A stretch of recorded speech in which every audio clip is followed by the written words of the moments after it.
Buenas tardes.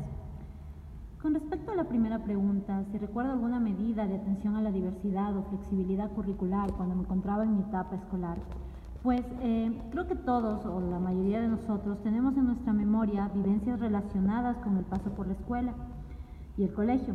Los docentes de ese entonces aplicaban una metodología estructurada en la que el estudiante solo recibía información y no era partícipe de la clase en sí.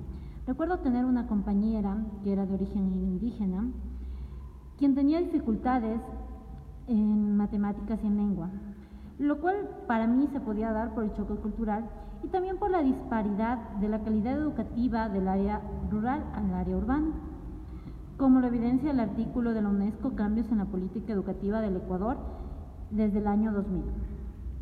Sin embargo, no recuerdo que existiera ninguna medida de atención a la diversidad o flexibilidad curricular para ayudar a mi compañera.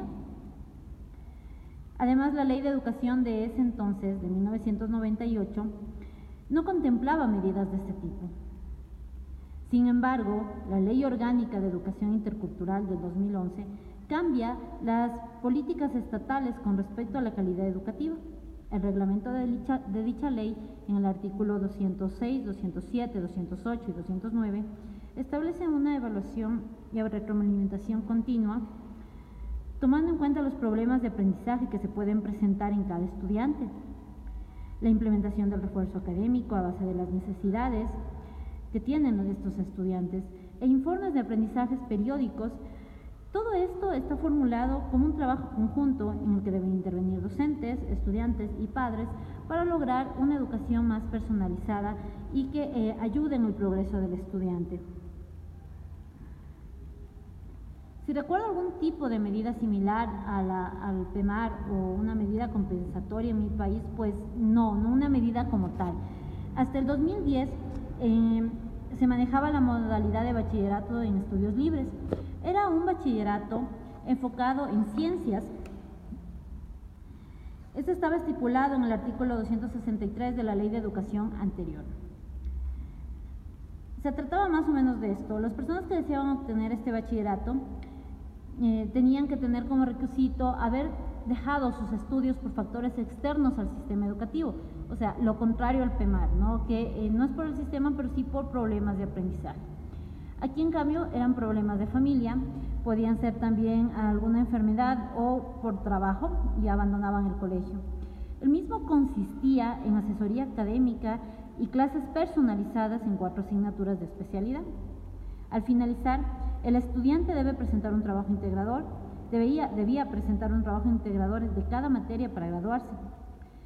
Tenía un amigo que optó por esta medida. A pesar de que obtuvo todos los conocimientos necesarios para graduarse, se sentía excluido por el sistema educativo.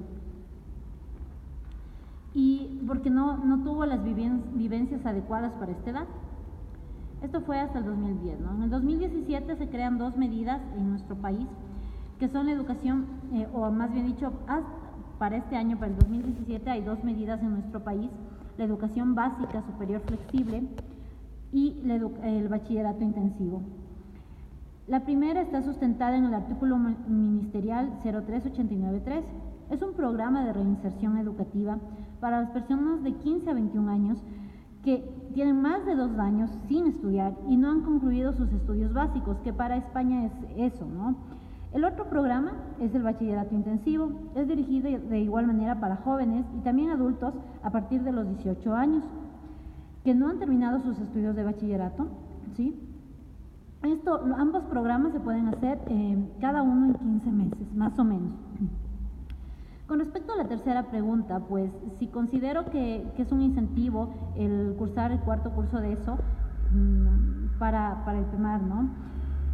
Creo que sí, es un incentivo acceder al PEMAR y tener que cursar el cuarto curso.